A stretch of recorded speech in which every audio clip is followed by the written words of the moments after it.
আসসালামু আলাইকুম। অন্য মঞ্চের আলাপ চাইতায় আপনাদের সকলকে আমন্ত্রণ জানাচ্ছি। আল জাজিরার কাছে বিস্ফোরক মন্তব্যটি করেন সজীব ওয়াজেদ জয়। সাবেক প্রধানমন্ত্রীর ছেলেকে আল জাজিরার সেনেভাস জৈনের প্রশ্ন ছিল এমন, আপনি ইঙ্গিত দিয়েছেন আপনার মা রাজনীতি থেকে অবসর নিতে যাচ্ছেন, তাহলে এরপর যদি তিনি কখনো বাংলাদেশে ফিরতেও পারেন তখন তিনি কি আর রাজনীতিতে থাকবেন না?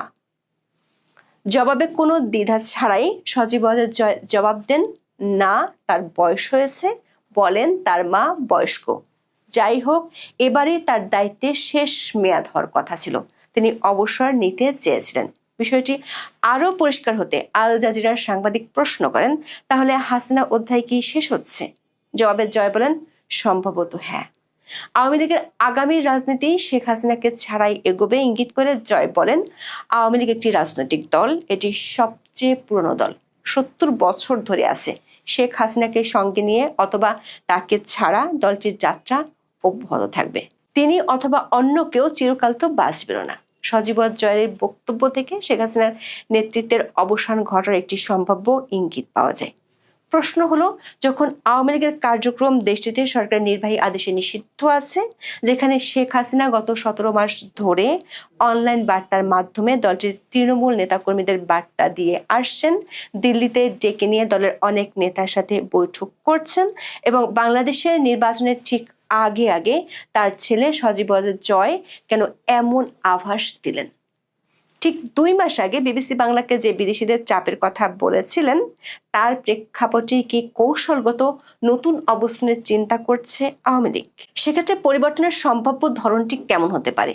কবে নাগাদই বা নেতৃত্বের পুনর্বিন্যাস দৃশ্যমান হতে পারে? আর নতুন নেতৃত্বে কারা আসতে পারেন? বিশ্লেষকরা মনে করছেন, জয়ের এমন বক্তব্য বিচ্ছিন্ন বা আকস্মিক কোনো ঘটনা নয়। বিশেষ করে বাংলাদেশে আওয়ামী লীগকে বাদ দিয়ে নির্বাচন আয়োজনের চূড়ান্ত প্রস্তুতির সময় এমন বক্তব্য বিশেষভাবে তাৎপর্যপূর্ণ। আন্তর্জাতিক সম্প্রদায়ের প্রতি একটি পরিষ্কার বার্তা দিতে চেয়েছেন জয়, বিশেষ করে পশ্চিমা শক্তির সঙ্গে দূরত্ব ঘোচাতে আওয়ামী লীগের সর্বোচ্চ আগ্রহ এর মাধ্যমে প্রকাশিত হয়েছে। আবার সাক্ষাৎকারটি দেওয়া হয়েছে এমন একটি বিদেশি মিডিয়ায় যারা আওয়ামী লীগ বিরোধী হিসেবে সুপরিচিত। লক্ষণীয় বিষয় হলো, জুলাই আন্দোলনে শেখ হাসিনার বিরুদ্ধে সবচেয়ে বড় অভিযোগ হলো তিনি হত্যার নির্দেশ দিয়েছিলেন। আওয়ামী লীগের পক্ষ থেকে বিষয়টি বরাবরই অস্বীকার করা হয়েছে, কিন্তু জয় এই প্রথমবার পাল্টা একটি কাউন্টার ছুড়ে দিয়ে বলেছেন, শেখ হাসিনা যদি হত্যার নির্দেশ দিতেন তাহলে তিনি এখনো ক্ষমতায় থাকতেন। ইতিহাসরা নির্বাচনের নামে একতরফা ভোটের বিষয়ে অন্তর্বর্তী সরকারের উপর এমনিতেই আন্তর্জাতিক সম্প্রদায়ের ক্ষোভ বাড়ছে। গত কয়েক মাসে কমনওয়েলথ সহ বিভিন্ন আন্তর্জাতিক সংস্থা অন্তর্ভুক্তিমূলক নির্বাচনের আহ্বান জানালেও তা গায়ে মাখেননি ডক্টর মোহাম্মদ ইউনূস। এখনো পর্যন্ত একমাত্র ইউরোপীয় ইউনিয়নের পর্যবেক্ষক পাঠানোর আশ্বাস মিললেও সাম্প্রতিক কিছু ঘটনায় তৈরি হয়েছে নতুন অনিশ্চয়তা। বিশেষ করে ভারত আকস্মিকভাবে কূটনীতিকদের পরিবার সরিয়ে নেয়ার ঘোষণা দেয়, ব্যাপক প্রভাব পড়েছে আন্তর্জাতিক পরিমণ্ডলে। বাংলাদেশের নির্বাচনের সুষ্ঠু পরিবেশ তো দূরের কথা, বিদেশিদের নিরাপত্তা নিয়ে উঠেছে প্রশ্ন। সবশেষ জাতিসংঘ আবারও নিরাপদে সবার অংশগ্রহণমূলক নির্বাচন পরিবেশ তৈরির আহ্বান জানিয়েছে। জাতিসংঘের নিয়মিত ব্রিফিংয়ে ২০ জানুয়ারি মহাসচিবের ডেপুটি মুখপাত্র ফারহান হক বলেন, বাংলাদেশে আসন্ন সংসদ নির্বাচনের প্রেক্ষাপটে আন্তর্জাতিক সম্প্রদায় সক্রিয় নজরদারি বজায় রেখেছে। জাতিসংঘ সবসময় বলে এসেছে, নির্বাচনের জন্য এমন একটি পরিবেশ নিশ্চিত করতে হবে যেখানে সব মানুষ নিরাপদ ও শান্তিপূর্ণভাবে অংশ নিতে পারে এবং ভিন্ন ভিন্ন মতামত স্বাধীনভাবে প্রকাশ করতে সক্ষম হয়। ফলে অন্তর্বর্তী সরকার যতই দাবি করুন, অবাধ ও অংশগ্রহণমূলক নির্বাচনের বিষয়ে আন্তর্জাতিক সম্প্রদায়ের উদ্বেগ বাড়ছে। ঠিক এমন এক সময় আল জাজিরার মাধ্যমে বিশ্ব পরিমণ্ডলের তাৎপর্যপূর্ণ বার্তা নিয়ে হাজির হলেন শেখ হাসিনা পুত্র জয়। বাংলাদেশের নজিরবিহীন অস্থিরতার মধ্যে আওয়ামী লীগকে নিষিদ্ধ রাখার সম্ভাব্য বিপদ সম্পর্কেও তিনি সতর্ক করেছেন। আল জাজিরাকে বলেন, একটি বাস্তবতাকে কেউ কোনোভাবে অস্বীকার করতে পারে না, তা হলো তার মায়ের ১৭ বছরে বাংলাদেশের ইতিহাসে নজিরবিহীন অর্থনৈতিক উন্নয়ন, নিরাপত্তা ও স্থিতিশীলতা দেখা গেছে। বাংলাদেশের বিশৃঙ্খলা নিয়ন্ত্রণের জন্য আওয়ামী লীগ এখনো সেরা প্রতিষেধক। আওয়ামী লীগের কোনো ভবিষ্যৎ না থাকার দাবি উড়িয়ে দিয়ে জয় বলেন, আওয়ামী লীগ কোথাও যাচ্ছে না, এটি দেশের সবচেয়ে পুরানো ও বৃহত্তম দল। এরপরেই তিনি আনেন ভোটে আওয়ামী লীগকে নিষিদ্ধ করার প্রসঙ্গ। দাবি করেন আওয়ামী লীগের 40 থেকে 50% ভোট রয়েছে, এসব মানুষ হঠাৎ করেই সমর্থন দেওয়া বন্ধ করে দেবে বলে ভাবার সুযোগ নেই। জুলাই আন্দোলনের পর মানুষ কেন আওয়ামী লীগের উপর আস্থা রাখবে, এমন প্রশ্নের তড়িৎ উত্তর দেন জয়। পাল্টা প্রশ্ন ছুড়ে বলেন, জনগণকে সেই সিদ্ধান্ত কেন ভোটের মাধ্যমে জানানোর সুযোগ দেয়া হচ্ছে না। সংশ্লিষ্ট সূত্রগুলো বলছে, এই গুরুত্বপূর্ণ প্রশ্নটি গত কয়েক মাস ধরে আন্তর্জাতিক অঙ্গনে তুলে ধরছে আওয়ামী লীগ। বিশ্ব সম্প্রদায় একই প্রশ্ন করছে অন্তর্বর্তী সরকারকে।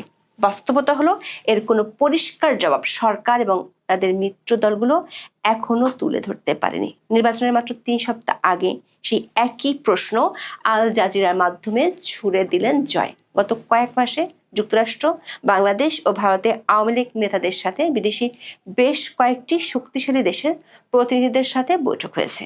এমনকি গত 20 থেকে 24 নভেম্বর কমনওয়েলথ মহাসচিব শার্লি বোজে বাংলাদেশ সফরে এসে অন্তর্বর্তী সরকার ও রাজনৈতিক দলগুলোর সাথে বৈঠক করেছিলেন। সে সময় কমনওয়েলথ মহাসচিব অনলাইনে সজীব ওয়াজেদ জয়ের সাথে বৈঠক করেছিলেন। সূত্রগুলো বলছে, গত 3 মাসে আওয়ামী লীগের সাথে 6টি দেশ ও সংস্থার প্রতিনিধিদের সাথে কমপক্ষে 8টি সিরিজ বৈঠক হয়েছে। সেসব বৈঠকের আলোচনার সূত্র ধরেই কি সজীব ওয়াজেদ জয় এমন ইঙ্গিত দিলেন কি না, সে প্রশ্ন উঠে আসছে। প্রশ্ন হলো, সজীব ওয়াজেদ জয় যে আওয়ামী লীগের নেতৃত্ব থেকে শেখ হাসিনার সরে যাওয়ার আভাস দিলেন, সেটি যদি বাস্তবায়িত হয়, তাহলে আওয়ামী লীগের নেতৃত্বে নতুন কে বা কারা আসছেন? সেই প্রশ্ন দলটির নেতাকর্মীদের মধ্যে বেশ কৌতূহলের জন্ম দিয়েছে। দলটির একাধিক সূত্রে জানা গেছে, শেখ হাসিনা নিজেই গত কয়েক মাসে বাংলাদেশ ও বাংলাদেশের বাইরে কমপক্ষে 4 জন নেতাকে বিদেশি শক্তিগুলোর সাথে আলোচনা করার সিগন্যাল দিয়েছেন এবং সে অনুযায়ী তারা বৈঠকও করেছেন। তবে দলের পুনর্গঠন ও নতুন নেতৃত্ব নিয়ে শেখ হাসিনার পক্ষ থেকে তাদের কিছু বলা হয়নি বলে জানা গেছে। দর্শক, 28 মিনিটের সাক্ষাৎকারে সজীব ওয়াজেদ জয় জুলাই আন্দোলনে বল প্রয়োগ, আইসিটিতে শেখ হাসিনার বিচার সহ অন্য বিভিন্ন বিষয়ে কথা বলেন। প্রতিটি ক্ষেত্রে তিনি বিচারের নামে প্রহসনের অভিযোগ তুলেছেন। আল জাজিরা এবং বিবিসি জুলাই হত্যাকাণ্ড নিয়ে খণ্ডিত অনুসন্ধানী প্রতিবেদন করেছে বলেও দাবি করেন তিনি। এতে কিছুটা বিব্রত দেখা যায় আল জাজিরার সাংবাদিককে। শেখ হাসিনার ফোনালাপের পূর্ণাঙ্গ অডিও সংগ্রহের আগ্রহ প্রকাশ করেন। আইসিটিতে বিচার প্রক্রিয়া নিয়ে প্রশ্ন তুলে জয় বলেন, সবটাই একটি প্রহসন। তার মাকে নিজের আইনজীবী নিয়োগ করতেও দেওয়া হয়নি। বিচারের আগে আইন পরিবর্তন করা হয়, অথচ সংসদ ছাড়া আইসিটি আইনে পরিবর্তন করা সম্ভব নয়। শেখ হাসিনা আপাতত ভারতে থাকবেন বলেও ইঙ্গিত দেন জয়। বলেন, তারা ভারতের উপর যথেষ্ট আস্থা রাখেন, কারণ দেশটি যথাযথ আইনি প্রক্রিয়া অনুসরণ করে থাকে। ভারত শেখ হাসিনার জন্য এই মুহূর্তে সবচেয়ে নিরাপদ দেশ বলেও দাবি করেন জয়। বাংলাদেশ ভারত সম্পর্কের অবনতির মূল কারণ শেখ হাসিনা নন দাবি করে জয় বলেন, দুই দেশের উত্তেজনার মূল কারণ হলো সন্ত্রাসবাদের উত্থান। ইউনূস সরকার কারাগার থেকে দণ্ডপ্রাপ্ত সব সন্ত্রাসীকে মুক্তি দিয়েছে, আর ভারত তার পূর্ব সীমান্তে সন্ত্রাসবাদ নিয়ে উদ্বিগ্ন। বর্তমান অন্তর্বর্তী সরকার ভারতের বিরুদ্ধে পাকিস্তানকে কাজ করার অবাধ সুযোগ তৈরি করে দিয়েছে। সব মিলিয়ে এই সাক্ষাৎকারে জয় সেসব বিষয় মোটা দাগে সামনে আনার চেষ্টা করেছেন, যেগুলো নিয়ে আন্তর্জাতিক সম্প্রদায় নানাভাবে আগ্রহী। আঞ্চলিক নিরাপত্তা ইস্যু থেকে শুরু করে আওয়ামী লীগের রাজনৈতিক অবস্থানের সামনে কি হতে পারে সে সম্পর্কে বার্তা দেওয়ার চেষ্টা করেছেন। প্রশ্ন হলো, এসব বার্তা কি প্রভাব ফেলতে পারে চলমান মেরুকরণে? রাজনৈতিকভাবে কতটা লাভবান হবে আওয়ামী লীগ, নাকি শেখ হাসিনার নেতৃত্বের ইস্যু দলের মাঠ পর্যায়কে নতুন ধাক্কার মুখে ফেলবে? এখন এ পর্যন্ত, সবাই ভালো থাকুন। ধন্যবাদ আপনাকে, সেই সাথে আপনার দর্শকদের অনেক অনেক শুভেচ্ছা। বাংলাদেশ আত্মহত্যা করতে যাচ্ছে। এই বাংলাদেশ কিন্তু ভাগ হয়ে যাবে, হিন্দু রাষ্ট্র আলাদা করে ফেলবে। কিন্তু ভারত যে কাজটা করতে পারে, এবং সেটার জন্য আমি খুব ভয়ে আছি, টেনশনে আছি, কারণ বাংলাদেশের মানুষ যদি মারা যায় আমি কষ্ট পাবো নিঃসন্দেহে, কারণ আমার আত্মীয় স্বজন আছে, তারপর আমিও বাংলাদেশি, আমার বাংলাদেশের মানুষ মারা গেলে অবশ্যই আমি কষ্ট পাবো। মানে তারা ভারতের বিরোধিতা করতে হবে, তারা চেয়েছিল ভারতের সাথে যুদ্ধ বাঁধাইতে, যে কোনো মূল্যে যুদ্ধ বাঁধায় নির্বাচনটা 10 বছরে না দেওয়া, এই ছিল তাদের মাস্টার প্ল্যান। কিন্তু বোকারা জানে না ভারতের সাথে যুদ্ধ হলে প্রথম বাংলাদেশটা 2 ভাগ হয়ে যাবে। তো বাংলাদেশের কপালে শনি আছে। হুমায়ুন আজাদ লিখে গেছিলেন তার উপন্যাস বাংলাস্তান, সেই বাংলাস্তান নাম দিয়ে এটা তারা নতুন একটা দেশ বানাবে, কারণ তারা তো বলে তারা যুদ্ধ করছে, বলছে না তারা? এমনকি ওই যে তালিবান ও অন্তস্থাকারের সেই হাদি বলেছে যে 24 আন্দোলন তো করছে মুক্তিযুদ্ধের বিরুদ্ধে, বলে নাই তারা? তার রেকর্ড তো এখনো আছে। তো তারা তো 24 আন্দোলন হয়েছিল তো মুক্তিযুদ্ধের বিরুদ্ধে, এটা তো আর নতুন কিছু না। তো ভালো হয়েছে, আমার মধ্যে যত ডিম ছিল আন্ডা ছিল সব ফুটে গেছে, মোটামুটি ফুটে গেছে। ছাত্রলীগের নিচে লুঙ্গি নিচে যারা ছিল, হেলমেটের ভিতরে যারা ছিল, তাদেরও পরিচয় প্রকাশিত হয়েছে। এমনকি জামাতের অনেক আন্ডা বাচ্চা মানে শিল্পীদের মধ্যে ছিল, জামাতিদের অনেক আন্ডা বাচ্চা খেলোয়াড়দের মধ্যে ছিল, জামাতিদের অনেক আন্ডা বাচ্চা টিভিতে ছিল, সিনেমাতে ছিল, তাদের এখন আমরা প্রকাশ পেয়ে গেছে। এটা ভালো হয়েছে, এটা ভালো হয়েছে। শোনেন, কিছু কিছু সময় না, মানে প্রবাদে আছে যে কিছু কিছু কাজ ক্ষতি হওয়া মাঝে মধ্যে ভালো। যেমন মাঝে মধ্যে জ্বর হাঁচি সর্দি হওয়া ভালো, ওইরকম এরকম মাঝে মাঝে ক্ষতি হওয়া ভালো। ক্ষতি না হলে, বিপদে না পড়লে, আপনি যতক্ষণ বিপদে না পড়বেন ততক্ষণ তো আপনি আপনার শত্রু বন্ধু চিনতে পারবেন না।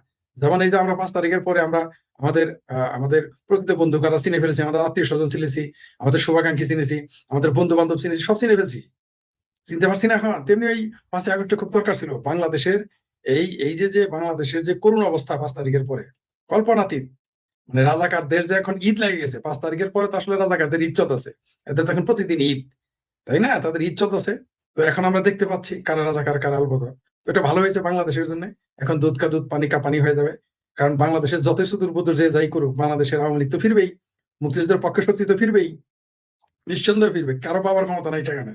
ওই ওই তাদের প্রভু রাষ্ট্রও পাবে না, ওই পাকিস্তান তুরস্ক এসে ঠেকাইতে পারবে না। কারণ এর দোকানের পশ্চাৎ দেশে খালে বিলে আগামীতে তার চলে যেতে হবে। গতবারই সে কান কাটা পাশ করেছিল, আমেরিকার হাতে পায়ে ধরে সে একটা পাস মার্ক নিয়েছে।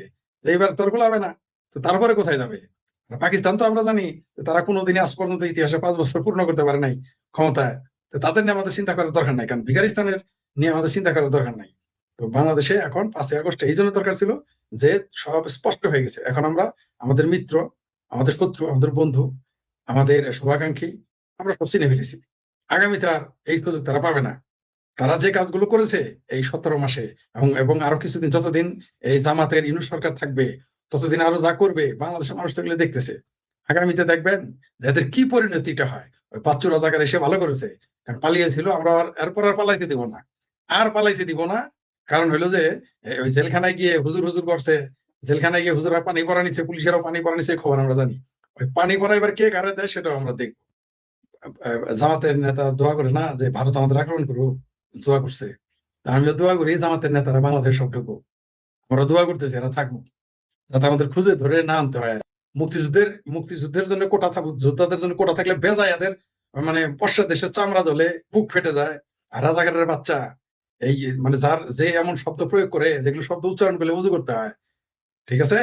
তো তার জন্য এখন 1 কোটি টাকার বাড়ি, তার বাইরে হাই কমিশনার বানানো হয়, এই সহকারে হাই কমিশনার বানানো হয়। মানে অদ্ভুত ব্যাপার। ওই যে আপনি ওই দিন বলছি যে আমার ব্যাপারে একদিন আমি বলছি যে আমার তো সেই যোগ্যতা নাই, কিন্তু বাংলাদেশে এখন দেখি সবকিছুই সম্ভব।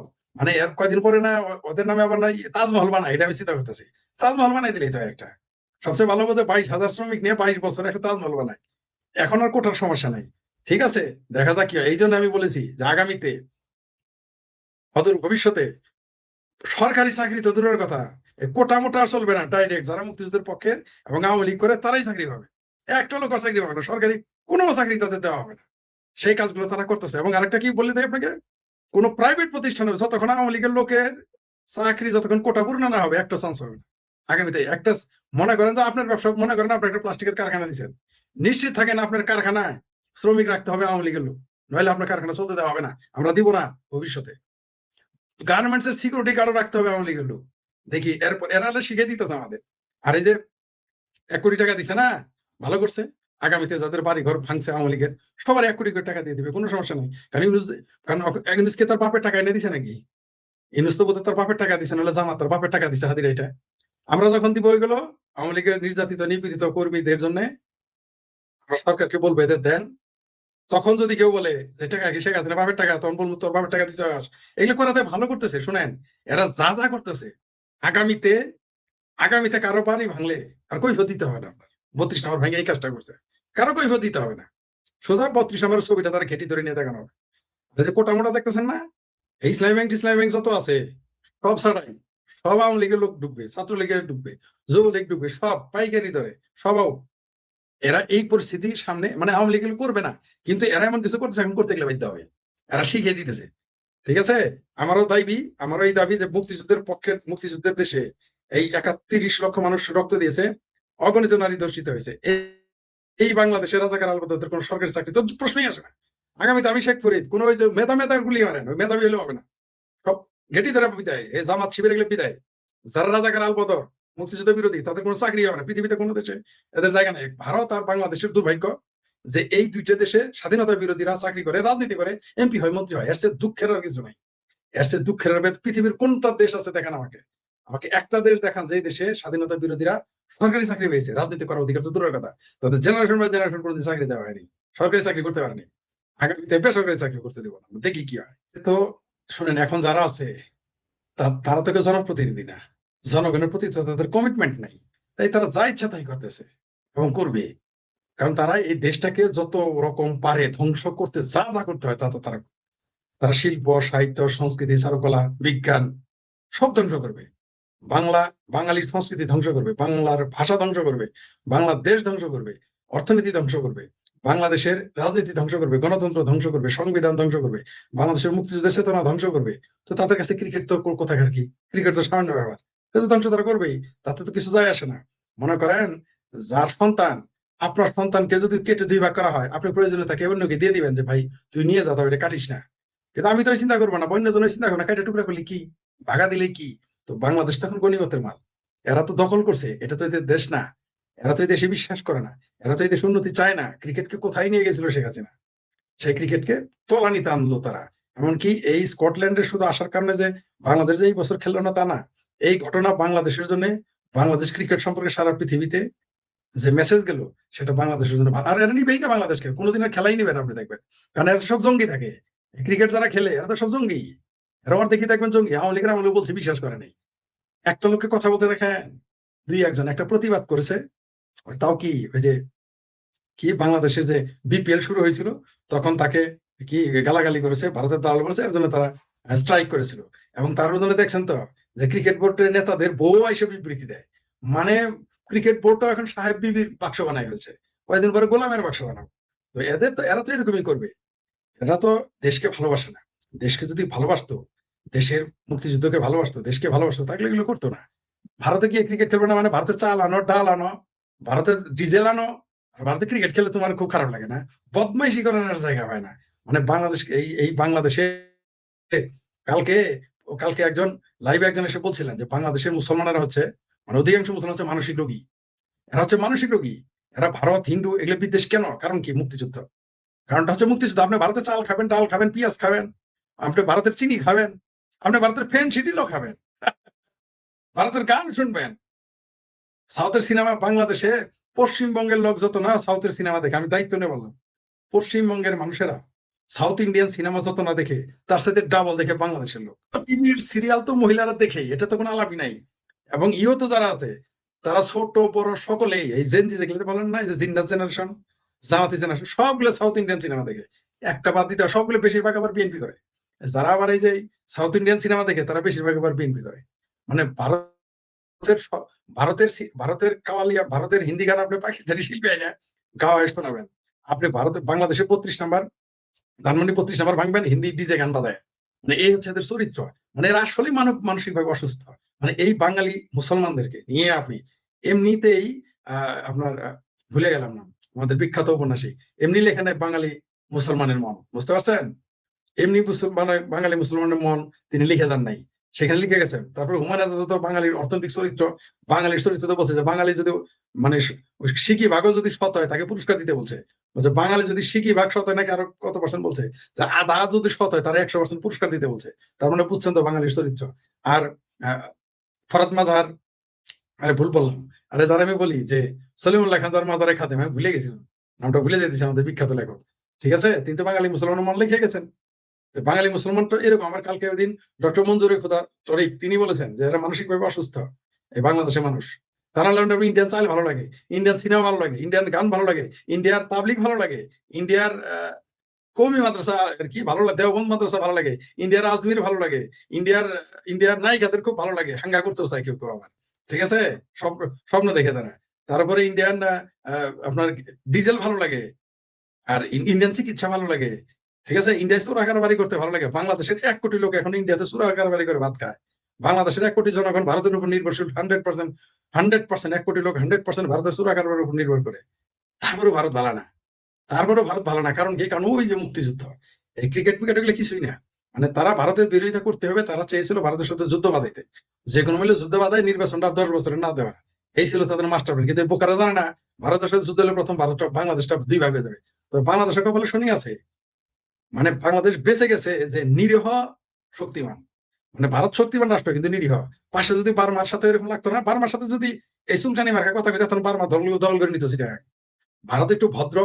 ভারত মানে আমি বুঝি না, ভারতের একটু বোধহয় মানে বুঝতে পারি না, এখানে চুপচাপ থাকে। এটা সরে খুব ভালো করেছে। আমি প্রথম বলি নাই কেন, বললে আবার পাইছে আমি পেয়ে যাবো, এটা তুই জানলি কেমনে? আমাদের কাছে যে তথ্য ছিল, এইখানে তারা মেরে ফেলার অপহরণ না, মেরেই ফেলতো। প্ল্যান করছে মেরে ফেলবে তারা। তারপরে এরা ইন্ডিয়ান হাই কমিশন, ওই যে ইরানের আহমেদ নিজাদের প্রেসিডেন্ট হয়েছিল, ওই আহমেদ নিজাদের মতো ওই আপনার ইন্ডিয়ান হাই কমিশনে হামলা করবে, প্ল্যান করছে এদের জিম্মি করবে। মানে যারা সরাসরি চাকরি করে ইন্ডিয়ান হাই কমিশন, এদের জিম্মি করবে এই প্ল্যান। আর হচ্ছে আপনার এদের ফ্যামিলিদের মেরে ফেলবে। শুধু তাই না, এরপরে কি করবে জানেন? আমি বলে দিই আপনার চ্যানেলের মাধ্যমে।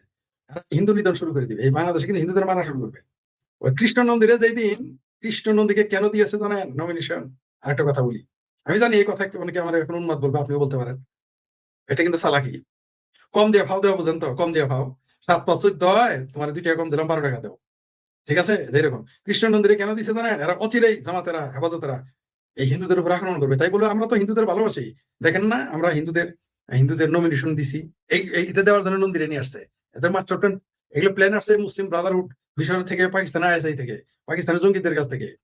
আপনি জানেন না বাংলাদেশের টিএলপি যারা আছে, ওই যে দ্বিতীয় দ্বিতীয় তালেবান যারা পাকিস্তান, বাংলাদেশ থেকে বহু জামাতি লোক এখানে গিয়ে যুদ্ধ করতেছে। দেখেন না মাঝে মধ্যে ধরা পড়ে, 100টা ধরা পড়া মানে কি 135 জন ইরান সীমান্তে ধরা পড়ছে। এরা কারা? আর কয়েকটা মারা গেছে, আপনি তো ছবি দেখছেন, যে পাকিস্তানের হয়ে যুদ্ধ করতে গেছে। ওই দ্বিতীয় তালেবান যারা, তাদের হয়ে পাকিস্তানিদেরই মারতে গেছে। তো বুঝতে পারতেছেন তো বাংলাদেশের অবস্থা কি? শুধু এটা করবে না তো, আপনি নিশ্চিত থাকেন বাংলাদেশে, আমি বারবার বলেছি আমি আমি এটা বলার কারণে অনেকে আমাদের পক্ষের লোক আমার উপরে রাগ করে, খুব হয় যেগুলো বলতে চাও কেন, দেখলে এই জন্য বলি যাতে এটা ঠেকানো যায়। এরা আমার উল্টা বলবে, কিন্তু আপনি ঠেকাইতে পারবেন না।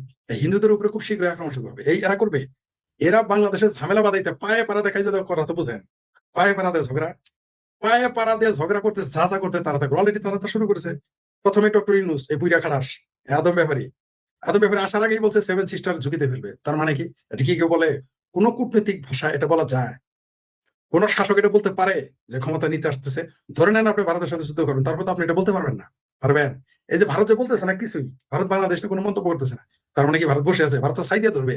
শিং মাছ যেভাবে ধরে না, ওইভাবে ধরবে তো।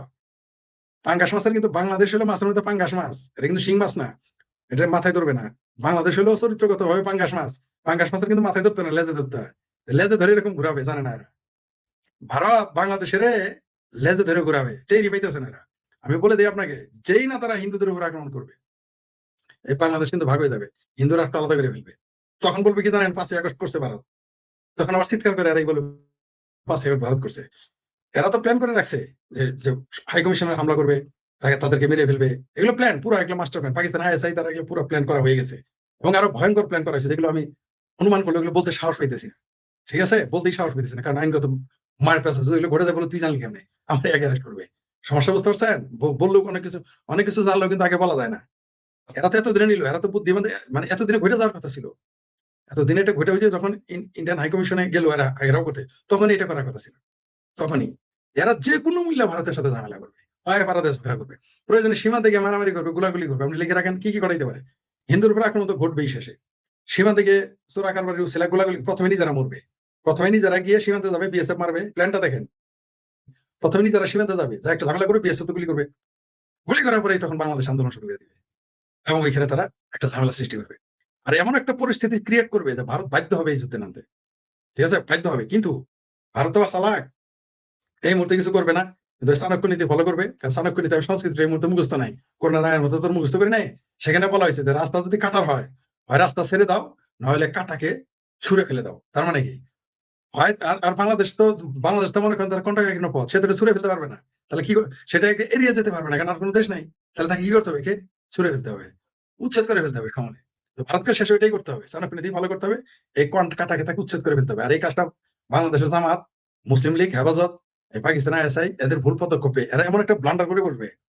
এরা তো বেশি চালাক হইতেছে, বেশি চালাকি করতে গেলে কিন্তু ফেসে যায়। দুর্বল লোক, বাংলা খাঁটি বাংলা প্রবাদ বলি যে গরিব আর দরিদ্র দুর্বল যদি বেশি লাফালাফি করে, লাথি কিন্তু দুইটা বেশি খায়। বাংলাদেশে কপালে লাথি দুইটা বেশি আছে, এরা বুঝতে পারতেছে না। কিন্তু এই জামাত হেফাজত পাকিস্তানে আসে কারণে আমাদের বাংলাদেশের মানুষের কপালে দুঃখ আসবে। জাস্ট ভারত যে কাজটা করবে, আমি বললাম তো আপনাকে, আপনার চ্যানেল সম্ভবত বলেছি, বারবার বলে আসতেছি, আর যুদ্ধ করবে না আগে।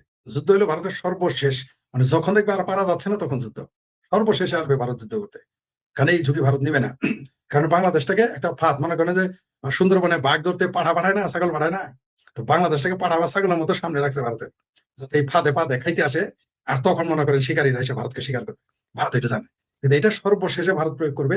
তার আগে তো জানে যে খাদ্য শুধুমাত্র, মানে আমাকে যদি এখন ভারতের লোক কয় যে, মানে আমি বুঝি না ভারতের লোকের এত বুদ্ধি তারা, আমি জানি, আমি বলিও যে ভারতের লোকের প্রচুর বুদ্ধি, কিন্তু আমি বুঝতে পারছি না ছোট্ট একটা বুদ্ধি করলেই তো বাংলাদেশে এই মুহূর্তে জামাতেরা কান্নাকাটি করে সারতে পারবে না, পায়ে ধরে সারতে পারবে না। সেরকম মালদ্বীপের কথা মনে আছে তো, যে পানির জন্য পরে ভারতের কাছে আসছে, চিৎকার হাতে পায়ে ধরে মোদির কাছে খাওয়ার পানি নিয়ে গেছে, খুব চিৎকার করছে, চেঁচামেচি করছে মালদ্বীপ। কিন্তু ভারত যদি মনে করে ওটা মালদ্বীপের মতো বাংলাদেশ, তাহলে ভুল হবে। মালদ্বীপ কিন্তু বাংলাদেশ না, বাংলাদেশের মানুষ হলো ওই যে বলো মানসিকভাবে অসুস্থ, এদের কিছু দাওয়াই দিতে হবে, চাইনিজ দাওয়াই। তাছাড়া ভারত যা করতেছে ভুল করতেছে, ভারতের ক্ষতি হবে শেষে। শেষে কারণ হলো নয়, মানে আপনার সময় মতো এক হাড়ি না দিলে, এক হাড়ি দিলে পরে 9 হাড়ি ঢালতে হবে ভারতের, পরে 9-10 হাড়ি পানি ঢালতে হবে, এই দশা হবে। কিন্তু ভারত যে কাজটা করতে পারে, এবং সেটার জন্য আমি খুব ভয়ে আছি, টেনশনে আছি। কারণ বাংলাদেশের মানুষ যদি মারা যায় আমি কষ্ট পাবো নিঃসন্দেহে, কারণ আমার আত্মীয় স্বজন আছে, তারপর আমিও বাংলাদেশি, আমার বাংলাদেশের মানুষ মারা গেলে অবশ্যই আমি কষ্ট পাবো। কিন্তু ভারত যদি খালি ফুড চেইনটা কেটে দেয়, একেবারে দুর্ভিক্ষে মারা যাবে, এখানে পালে পালে মারা যাবে, পালে পালে, আপনি কল্পনা করতে পারবেন না। তার মধ্যে আপনার আমার আত্মীয় থাকবে, কারণ আপনি টাকা পাঠাবেন, কাজ হবে না। আপনি হয়তো টাকা পাঠাবেন অস্ট্রেলিয়া থেকে, আপনার আত্মীয় স্বজন রক্ষা করতে, আর ভাই টাকা দিয়ে তো খাদ্য, তো টাকা দিয়ে তো আর খাওয়া যাবে না, টাকা খায় তোর পেট ভরবে না, টাকা খায় তো আপনি ওষুধ হবে না, চিকিৎসা করতে পারবেন না। টাকা দিয়ে জিনিস আনতে হবে, তো সেই জিনিস আপনি কোথায় পাবেন? আপনাকে সস্তা চালটা কে দিবে? পাকিস্তান দিবে? পাকিস্তান তো ভারতের কাছ থেকে নেবে, ভারত পাকিস্তান বেচবে না, ভারত দুবাই চাল বেচবে না, তো আপনি কই থেকে আনবেন? কই থেকে চালটা আনবেন? আর এক ভিয়েতনামের কাছ থেকে আনলে তো আপনি সারা বছর 18 কোটি মানুষকে বলতে পারবেন না, দুর্ভিক্ষ লেগে যাবে। আর ভারত শুধু ঘোষণা দিবে, বলতে হবে না যে আমরা, তারা মাল দিবে না, তারা শুধু বলবে, আমি বলেছি, তারা শুধু বলবে যে আগামী মার্চ মাস থেকে ভারত বাংলাদেশে কোনো খাদ্য রপ্তানি করবে না, শিল্পের কাঁচামাল কোনো রপ্তানি করবে না। একবার বাংলাদেশে, এই বাংলাদেশে যে যে বদমাইশ গুলো আছে না, এই যে হাফ হাজি, মানে ওমরা হাজি এবং হাজি, এরা দেখবেন খাদ্য মজুত করবে, প্রথমে অন্যদের মারবে, খাদ্য মজুত করে পরে নিজেরাই মারা যাবে। এরাই মারা যাবে, আমি বলছি তার আগে, এটা কিন্তু এখন বলতেছি না, এটা আমি সময়ের জগতে বলে আসতেছি, এটাই ঘটবে। তবে এটা ঠিক হচ্ছে না, আমরা ডেকে যেচে আমরা দুঃখ ডেকে আনছি। আপনি, আমি যদি অসুস্থ হই, আপনি আমাকে চিকিৎসা করাইতে পারবেন, আমি যদি বিপদে পড়ি, বিপদ থেকে উদ্ধার করতে পারবেন, আমাকে কেউ যদি হত্যা করতে আসে, আপনি আমাকে রক্ষা করতে পারবেন যদি ইচ্ছা করেন। কিন্তু আমি যদি আত্মহত্যা করি, আপনি ফিরে দিতে পারবেন? পারবেন না আপনি। তো বাংলাদেশ আত্মহত্যা করতে যাচ্ছে। আমি বারবার বলেছি, ভারতের সাথে পাঙ্গা নেওয়া মানে বাংলাদেশের আত্মহত্যা, একেবারে আত্মহত্যা, হত্যা না, এটা আত্মহত্যা। আপনাকে হত্যার কারণ হলে সেখান থেকে আপনি সেভ পাওয়ার সম্ভাবনা আছে, কিন্তু আপনি আত্মহত্যা করলে আপনাকে কেউ বাঁচাইতে পারবেন। তো বাংলাদেশ আত্মহত্যা করতে যাইতেছে ভারতের সাথে পাঙ্গা নিয়ে। এবং এটার সর্বশেষ হচ্ছে যে একটা সিমটম পাইলেন যে ইন্ডিয়ান হাই কমিশন, মানে তারা ইন্ডিয়াতে যারা চাকরি করে, ইন্ডিয়ান যারা সিটিজেন আছে, তারা হাই কমিশনে চাকরি করে, তাদের পরিবার চলে, এরপর দেখবেন ইন্ডিয়ান এম্বাসি বন্ধ হয়ে গেছে, আর ইন্ডিয়ান এম্বাসিটা বন্ধ হয়ে গেলে, কূটনৈতিক সম্পর্ক শেষ হলে কিন্তু খেলা জমে যাবে, বাংলাদেশ মানুষ না খেয়ে মারা যাবে।